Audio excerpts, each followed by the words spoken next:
बच्चों नमस्कार, मैं हूँ शोभा। बच्चों आइए आज हम 9वीं कक्षा के गद्य पाठ नफे के चक्कर में इस गद्य के बारे में जानकारी हासिल करेंगे। बच्चों यह एक कथा है, हास्य प्रसंग है। बच्चों आपको जानना जरूरी है। बच्चों पहले हम इस गद्य के आशय को देखेंगे। क्या है इसका आशय? यह गद्य संकलित है। बच्चों आदमी अपनी मेहनत से जो प्राप्त करता है वही उसके हाथ लगता है। आदमी मेहनत से, अपनी मेहनत से जो वस्तु को प्राप्त करता है वही उसका हाथ लगता है। बिना परिश्रम किए किसी भी वस्तु को पाने की इच्छा करना लालच कहलाती है। बच्चों बिना परिश्रम किए बिना परिश्रम किए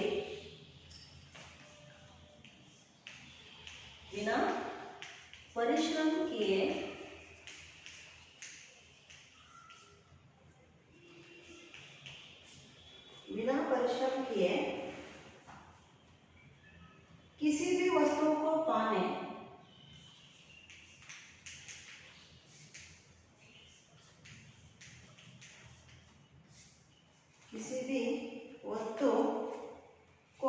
की इच्छा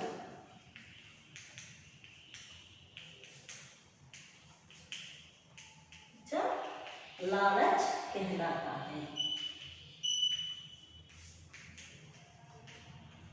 देखिए बच्चों, हम जो भी प्राप्त करना है, हमें जो भी वस्तु को या जो भी डिग्री को प्राप्त करना है तो हमें क्या करना चाहिए? परिश्रम करके उसको प्राप्त करना चाहिए। जो बिना परिश्रम किए किसी भी वस्तु को पाने की इच्छा लालच कहलाती है। इस कहानी में लाफे के चक्कर में पड़े एक व्यक्ति की दशा का वर्णन किया गया है। मनोविनाद रूप में वर्णन किया गया है, यानी हास्य प्रसंग में वर्णन किया गया है। बच्चों पहले हम इस गद्य के शब्दार्थ को देखेंगे। क्या है शब्दार्थ?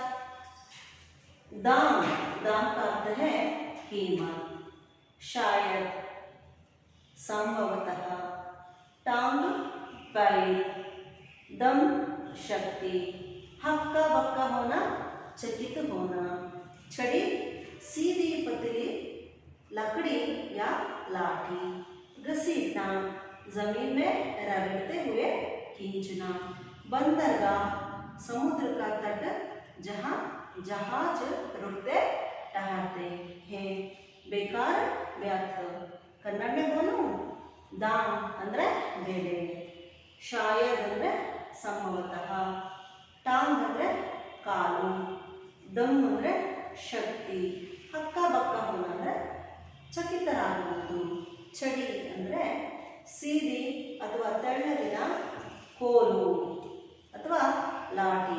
बच्चों ये देखिए, ये लाठी है छोटी सी। घसीटना ಅಂದ್ರೆ ಭೂಮಿಯ ಮೇಲೆ ಎಳೆದುಕೊಂಡು, ರಗಡ್ತೆ ಅಂದರೆ ತೆವಳಿಕೊಂಡು ಎಳೆಯುವುದು। ಬಂದರಗಾಹ ಸಮುದ್ರದ ದಂಡೆಯ ಮೇಲೆ ಹಡಗುಗಳು ನಿಲ್ಲುವ ಜಾಗ। बेकार है व्यर्थ। बच्चों ये था शब्दार्थ। आइए अब इस गद्य के आदर्श वाचन में करूंगी। एक दिन बाबूबाई को नारियल खाने को मन हुआ। उसके बारे में सोचते ही बाबूबाई ने अपने होठों को चटकारा। वाह क्या मीठा मीठा सा स्वाद होगा। लेकिन एक छोटी सी समस्या थी, घर में तो एक भी नारियल नहीं था। ओहो, अब मुझे बाजार जाना पड़ेगा और पैसे भी खर्च करने पड़ेंगे। जूते पहनकर छड़ी उठाकर बाबूबाई निकल पड़े। बाजार में लोग अपने अपने कामों में लगे थे। देखते पूछते वे नारियल वाले के पास पहुंच गए। अरे नारियल वाले, नारियल कितने दामों में देंगे दोगे? बाबू भाई ने पूछा। नारियल वाले ने कहा, बस 2 रुपए में काका। बाबू भाई ने आंखें फैलाकर कहा, बहुत ज्यादा है, 1 रुपए में दे दो। नारियल वाले ने कहा, ना जी ना, 2 रुपए सही दाम, ले लो या छोड़ दो। ठीक है, बाबू भाई बड़बड़ाए। अच्छा तो बताओ, 1 रुपए में कहाँ मिलेगा?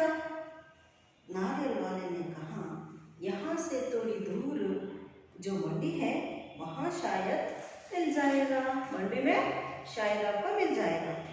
बाबू भाई उसी तरफ चल पड़े। मंडी में कोलाहल फैला हुआ था। व्यापारियों की ऊंची ऊंची आवाजें गूंज रही थी।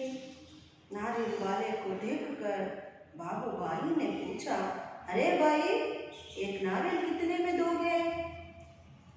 सिर्फ 1 रुपए काका, नारियल वाले ने जवाब दिया। जो चाहो ले जाओ, जल्दी। बाबू भाई ने कहा, यह क्या, मैं इतनी दूर से आया हूँ और तुम पूरा 1 रुपया मांग रहे हो? 50 पैसे काफी है।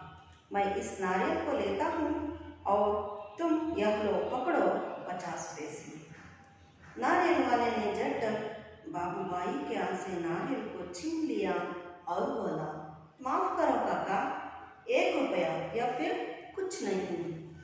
लेकिन बाबू भाई का निराशा चेहरा देखकर बोला, बंदरगाह पर चले जाओ, जो हो सकता है वहाँ तुम्हें 50 पैसे में मिल जाए। बाबू भाई अपनी छड़ी से टेक लगाकर सोचने लगे, आखिर 50 पैसे तो पूरे 50 पैसे हैं। वैसे भी मेरी टांगों में अभी भी दम है। पैरों को घसीटते हुए बाबू भाई चलने लगे। सागर के किनारे एक नाव वाला बैठा था। उसके सामने 2-4 नारियल पड़े थे। अरे भाई, 1 नारियल कितने में दोगे?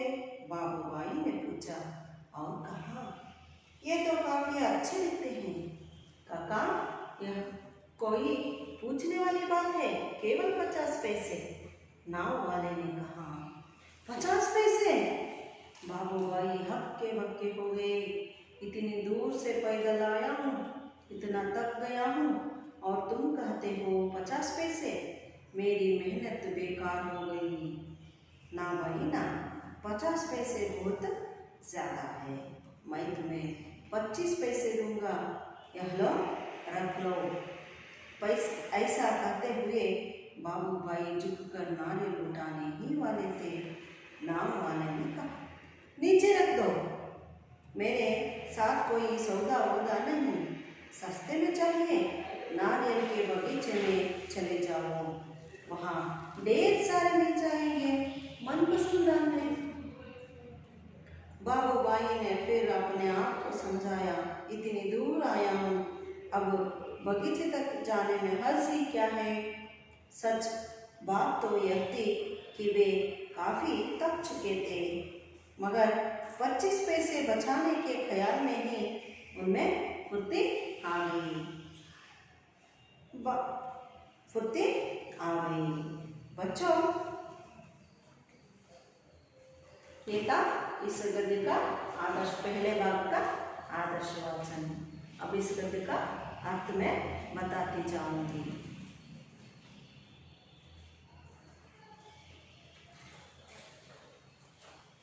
एक दिन बाबू भाई को नारियल खाने का मन।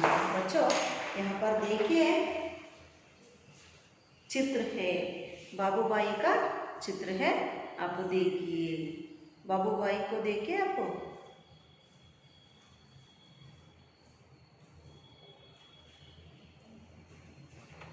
बच्चों, एक दिन बाबू भाई को नारियल खाने का मन हुआ। बाबू भाई को नारियल खाने का मन हुआ, यानी इच्छा हुई नारियल खाने का। उसके बारे में सोचते कि बाबूबाई के ऊँटों को छटकारा, यानी वाह क्या मीठा मीठा सा स्वाद होगा। ಮಕ್ಕಳ ಇಲ್ಲಿ ಒಂದು ದಿನ ಬಾಬುಬಾಯಿ ಅವರಿಗೆ ಎಳನೀರನ್ನು ಕುಡಿಬೇಕು ಅನ್ನೋ ಆಸೆ ಉಂಟಾಯಿತು. ಆವಾಗ ಅವರು ಯೋಚನೆ ಮಾಡ್ತಾರೆ. ಯೋಚನೆ ಮಾಡುವಾಗ ಅವರ ತುಟಿಗಳನ್ನು ಕೂಡ ಅವರು ಚಪ್ಪರಿಸ್ತಾರೆ. ವಾಹ್ ಎಷ್ಟೊಂದು ಸಿಹಿಯಾದ ರುಚಿ ಎಳನೀರಿಂದು ಅಂತ ಯೋಚಿಸ್ತಾರೆ ಮಕ್ಕಳ. लेकिन एक छोटी सी समस्या थी मಕ್ಕಳ. ಆದರೆ ಒಂದು ಚಿಕ್ಕ ಸಮಸ್ಯೆ ಇತ್ತು. घर में तो एक भी नारियल नहीं था. ಅಂದರೆ ಮನೆಯಲ್ಲಿ ಒಂದೂ ಎಳನೀರು ಸಹ ಇರಲಿಲ್ಲ. नारियल ಅಂದರೆ ನಿಮ್ಗೆ ಅರ್ಥ ಆಯ್ತಲ್ವಾ, ಎಳನೀರು. ओहो अब मुझे बाजार जाना पड़ेगा और पैसे भी खर्च करने पड़ेंगे. ನೋಡಿ ಮಕ್ಕಳ, ಬಾಬುಬಾಯಿ ಹೇಳ್ಕೊತಾರೆ, ಓಹೋ ನಾನೀಗ ಮಾರುಕಟ್ಟೆಗೆ ಹೋಗಬೇಕು, ಹಣವನ್ನು ಕೂಡ ಖರ್ಚು ಮಾಡಬೇಕು ಅಂತ ಅಂದ್ಕೊಂಡು ಜೂತೆ ಪಹನ್ಕರ್ ಅಂದರೆ ಚಪ್ಪಲಿಗಳನ್ನು ಧರಿಸಿಕೊಂಡು ಚಳಿ ಊಟ ಹಾಕ್ತಾರೆ. ಅಂದರೆ ತನ್ನ ಚಳಿ ಅಂದರೆ ಕೋಲನ್ನು, ಊರುಗೋಲು, ಚಳಿ ಕಾಕ್ಯಾನೆ ಊರುಗೋಲನ್ನು ತೆಗೆದುಕೊಂಡು ಬಾಬುಬಾಯಿ ನಿಕಲ್ ಪಡೆ, ಬಾಬುಬಾಯಿ ಅವರು ಹೊರಟಾದರು. बाजार में लोग अपने अपने कामों में लगे थे. बच्चों, जो बाजार होता है वहाँ लोग अपने अपने कामों में व्यस्त रहते हैं, है ना. आप दुकान के बाजार में जाइए या सब्जी के बाजार में जाइए या गहनों के बाजार में जाइए, लोग अपने अपने कामों में व्यस्त रहते हैं. ಮಕ್ಕಳ, ಮಾರುಕಟ್ಟೆಯಲ್ಲಿ ಜನರೆಲ್ಲ ತನ್ನ ತನ್ನ ಕೆಲಸಗಳಲ್ಲಿ ತುಂಬನೇ ಮಗ್ನರಾಗಿದ್ರು, ಬ್ಯುಸಿ ಆಗಿದ್ರು. देखते पूछते वे नारियल वाले के पास पहुंच गए. ಅಲ್ಲಿ ಇಲ್ಲಿ ಕೇಳ್ತಾ ಬಾಬುಬಾಯಿ ಅವರು ಎಳನೀರಿನ ಅಂಗಡಿಯವನ ಹತ್ರ ಹೋಗ್ಬಿಟ್ರು. ಏ ನಾರಿಯಲ್ ವಾಲೆ, ನಾರಿಯಲ್ ಕಿತ್ತನೆ में दोगे? ಏನಪ್ಪ ಎಳನೀರು ಎಷ್ಟು ರೂಪಾಯಿ ಕೊಡ್ತೀಯ ಒಂದು ಎಳನೀರನ್ನ ಅಂತ ಕೇಳಿದ್ರು. नारियल वाले ने कहा, ಎಳನೀರು ಮಾರುವವನು ಹೇಳ್ತಾನೆ, ಬಸ್ 2 ರೂಪಾಯಿ ಕಾಕಾ, ಬರೀ 2 ರೂಪಾಯಿ ಅಷ್ಟೇ. ಬಾಬುಬಾಯಿ ने आंखें फैलाकर कहा, ಬರೀ 2 ರೂಪಾಯಿ ಅಷ್ಟೇ ಅಂತ ತಕ್ಷಣ ಬಾಬುಬಾಯಿ ಅವರು ಕಣ್ಣನ್ನು ಅಳಿಸಿಕೊಂಡು ಕೇಳ್ತಾರೆ, बहुत ज़्यादा है, 1 रुपये में दे दो. बहुत 2 रुपये है ना, वो बाबूबाई के लिए बहुत ज़्यादा है. सिर्फ 1 रुपये में दे दो. 2 ರೂಪಾಯಿ ಜಾಸ್ತಿ ಆಯಿತು, ಕೇವಲ 1 ರೂಪಾಯಿ ಕೊಟ್ಬಿಟ್ಟು. ನಾರಿಯಲ್ ವಾಲೆ ने कहा, ನಾರಿಯಲ್ ವಾಲೆ ಅಂದರೆ ಎಳನೀರು ಮಾರುವವನು ಹೇಳ್ತಾನೆ, ಇಲ್ಲಪ್ಪ 2 ರೂಪಾಯಿ ಸಹಿ दाम ले लो या छोड़ दो. 2 ರೂಪಾಯಿ ಅದಕ್ಕೆ ಸರಿಯಾದ ಬೆಲೆ, ಬೇಕಾದರೆ ತೆಗೆದುಕೊಳ್ಳಿ, ಬೇಡವಾದರೆ ಬಿಟ್ಬಿಡಿ. ठीक है ಬಾಬುಬಾಯಿ ಬಡಬಡಾಕಯೇ. ಸರಿ ಸರಿಯಪ್ಪ ಸರಿ ಅಂತ ಬಾಬುಬಾಯಿ ಅವರು ಬಡಬಡಿಸ್ತಾರೆ. ಅಚ್ಚಾ ತೋ ಬತಾವೋ 1 ರೂಪಾಯಿ में कहाँ मिलेगा?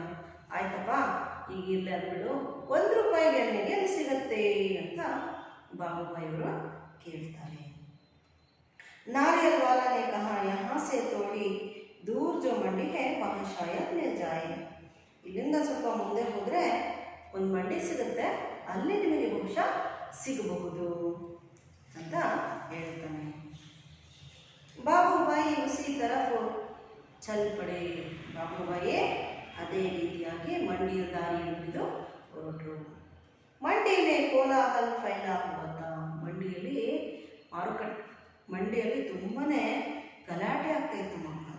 ವ್ಯಾಪಾರಿयों की ऊंची ऊंची आवाज से गूंज रही थी. ವ್ಯಾಪಾರಿಗಳು ಜೋರು ಜೋರಾಗಿ ಮಾತನಾಡ್ತಾ ಇದ್ರು, ವ್ಯಾಪಾರವನ್ನು ಮಾಡ್ತಾ ಇದ್ರು.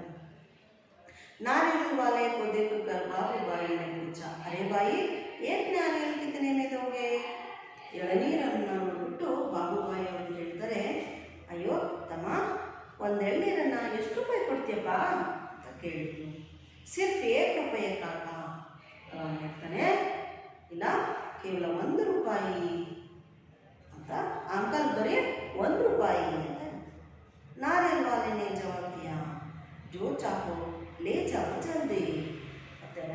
ಮಾರುವವನು ಹೇಳ್ತಾನೆ, ಯಾವ್ದು ಬೇಕಾದ್ರೂ ತಗೊಳ್ಳಿ, ಬೇಗ ಅಂತ. बाबूबाई ने कहा, यह क्या, मैं इतनी दूर से आया हूँ, ये तुम क्या कह रहे हो, मैं इतनी दूर से आया हूँ पर तुम पूरा 1 रुपए मांग रहे हो, 50 पैसे का, 50 पैसे में दे दो। ऐसे कहते ही नारियल को लेते हैं। यह लो पकड़ो 50 पैसे, ये कहकर 50 पैसे निकालते हैं। ಮಕ್ಕಳ, ಬಾಬುಬಾಯಿ ಅವರು, ಏನಪ್ಪ ನಾನು ಅಷ್ಟೊಂದು ದೂರದಿಂದ ಬಂದಿದ್ದೇನೆ, ನೀನು 1 ರೂಪಾಯಿ ಕೇಳ್ತಿದ್ಯಲ್ಲ, 50 ಪೈಸೆ ಸಾಕಪ್ಪ, ಜಾಸ್ತಿ ಆಯಿತು 50 ಪೈಸೆ ಅಂತ ಹೇಳಿ, ನಾನು ಈ ಎಳ್ನೀರನ್ನು ತೆಗೆದುಕೊಳ್ತೇನೆ, ನೀನು ತಗೋ, ಇದು 50 पैसे ಇಟ್ಕೋ ಅಂತ ಹೇಳ್ತಾರೆ। नारियल वाले ने झट से बाबूबाई के हाथ से नारियल को छीन लिया।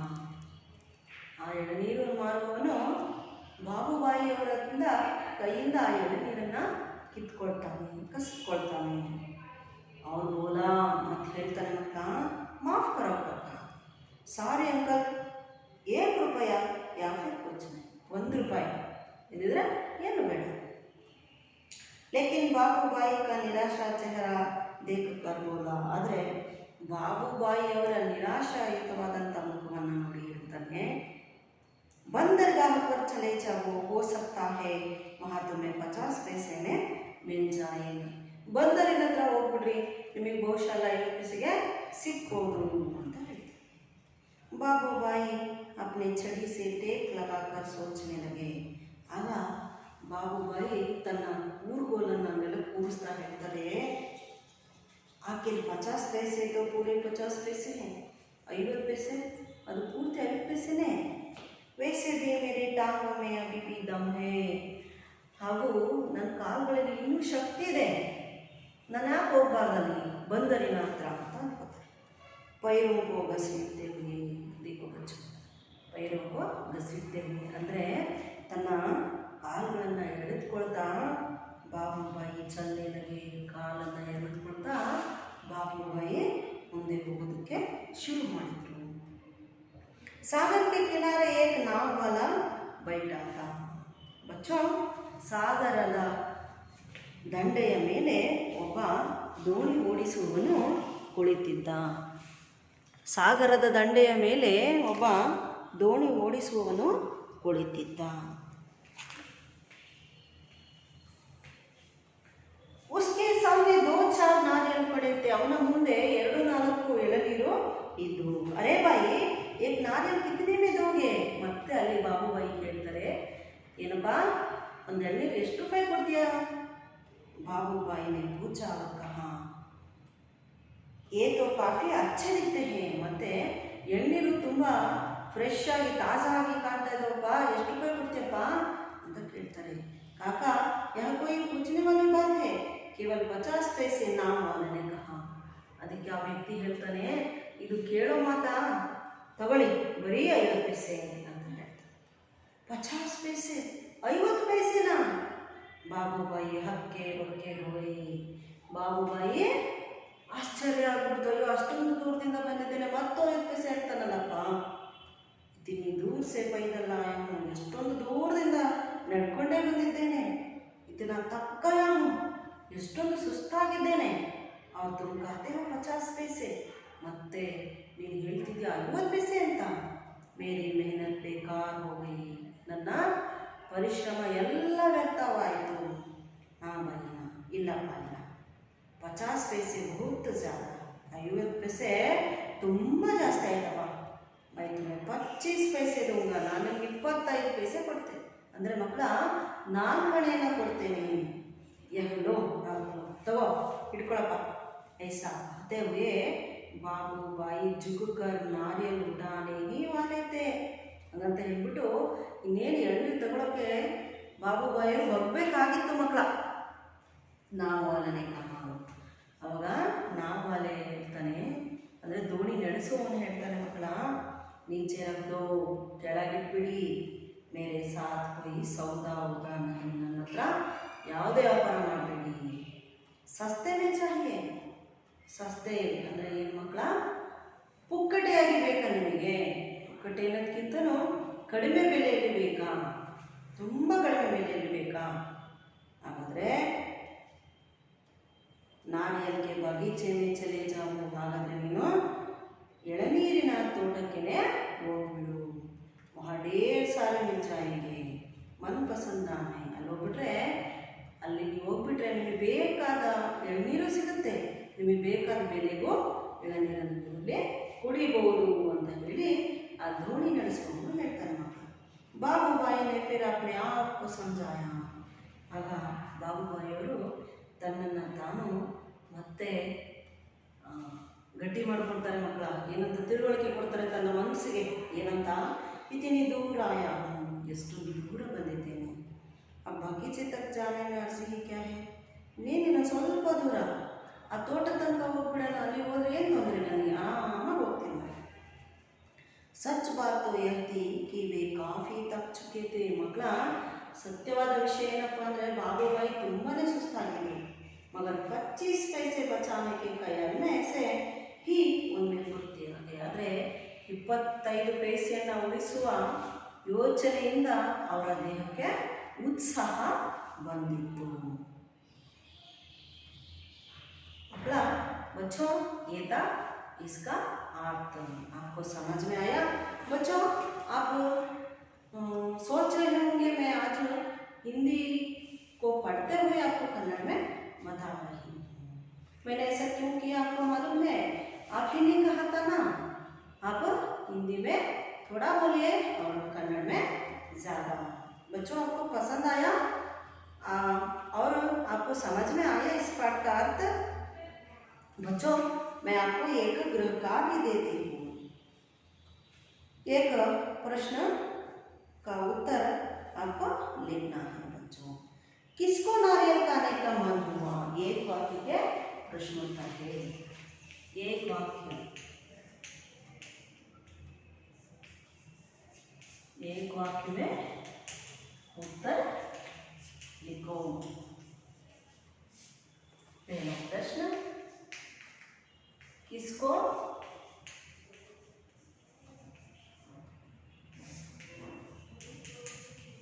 नारियल, किसको नारियल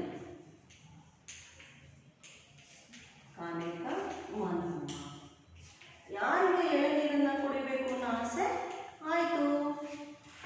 और दूसरा प्रश्न, बाजार में लोग क्या कर रहे थे? बाजार में लोग क्या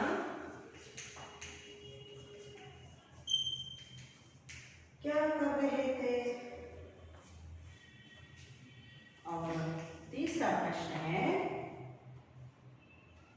बाजार में नारियल वाले ने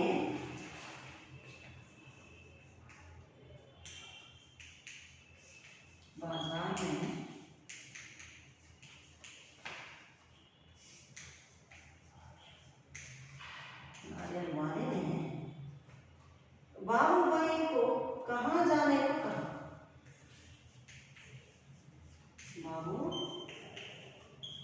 बाबूबाई को कहाँ जाने को? बच्चों, ये 3 प्रश्न है.